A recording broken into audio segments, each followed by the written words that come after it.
નવા વર્ષની ઉજવણીના નામે બેફામ ગતિ લક્ઝરી કારોમાં નબીરાઓ ઘાતક મોત શોખ, જેમાં નિર્દોષ પરિવાર પર તૂટેલી મોત જેવી ટક્કર. સુરતના પોશ વિસ્તારમાં કાયદાને પડકારતી રેસિંગ.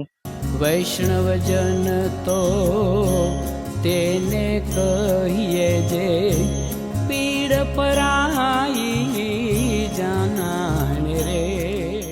નમસ્કાર દર્શક મિત્રો, આપ જોઈ રહ્યા છો નવજીવન ન્યૂઝ.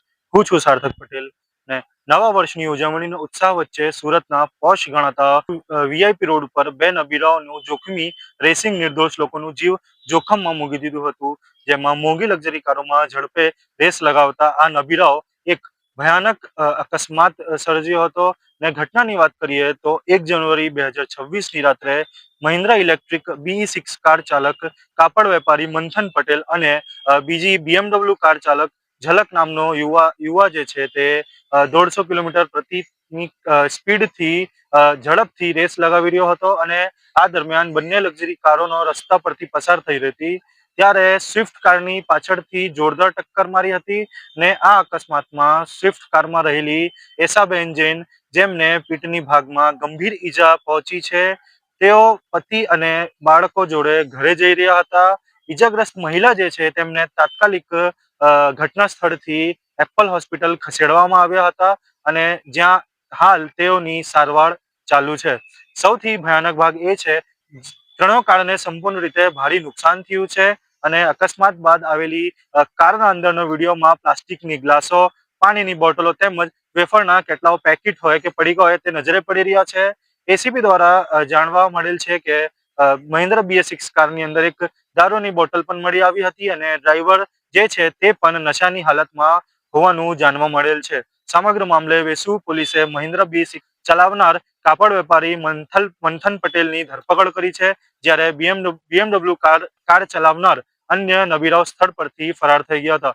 પોલીસ સીસીટીવી ફૂટેજ આધારે ફરાર આરોપીઓની શોધખોળ ચાલુ છે અને નવા વર્ષની ઉજવણીમાં નશા અને રેસિંગનું ખતરનાક કોમ્બિનેશન ફરી એકવાર સવાલ ઉભો કરી રહ્યો છે.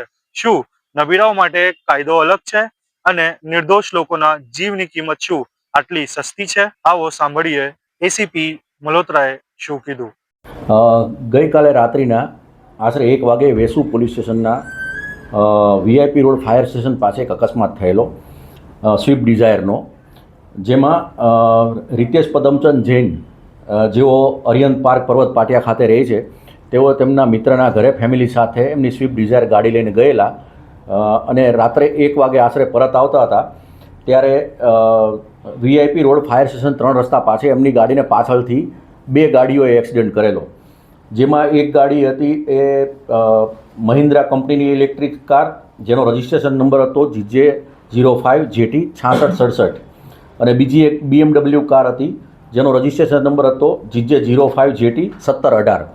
આ બંને ગાડીઓ વડે એક્સિડન્ટ થયેલાનું જણાવતા હોય તેમની ફરિયાદ લેવામાં આવેલી છે. અને એમાં જે આ રિતેશભાઈ છે, એમના વાઇફ છે યશાબેન, એમને મૂંઢમાર વાગેલો છે અને એમના બાળકને ઈજા થઈ નથી. ફરિયાદ દાખલ થઈ ગઈ છે અને ઇન્વેસ્ટિગેશન અમારું ચાલુ છે. દરમિયાન જે આ 6C ઇલેક્ટ્રિક ગાડી હતી એનો ચાલક હતો મંથન ભૂપતભાઈ પટેલનો નશાકારક હાલતમાં મળી આવતા એની રાત્રે 185 કરી અને વિધિવત ધરપકડ કરવામાં આવી છે. અને જે BMW કાર ચલાવતો હતો એ ઝલક હીરાભાઈ આહિર, જે હજુ સુધી પોલીસમાં પકડમાં નથી આવ્યો, એની સાથે જે ગાડીમાં બેઠેલો હતો એ ઋષિ સંજીવ પટેલ, એ અત્યારે અમારી કસ્ટડીમાં છે. સર, સીસીટીવીમાં દેખાય છે કેટલી સ્પીડ છે? શું આ લોકો રેસિંગ લગાવી રહ્યા હતા? એ બાબતે ઇન્વેસ્ટિગેશન ચાલુ છે, પણ સીસીટીવી ફૂટેજમાં બંને ગાડીઓ BMW અને મહિન્દ્રા ઇલેક્ટ્રિક વ્હીકલ બંનેની સ્પીડ વધારે હતી.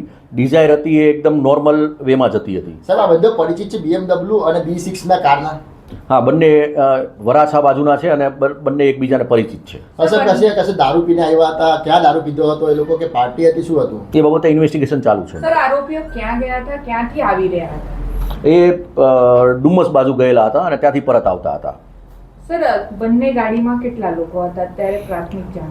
બંને ગાડીમાં મહિન્દ્રામાં પણ 2 લોકો હતા ઇલેક્ટ્રિક કારમાં અને BMWમાં પણ 2 લોકો હતા. કોઈ વિદેશી નાગરિક પણ હતો સર? એ અમારી તપાસમાં હજુ ખુલ્યું નથી કંઈ.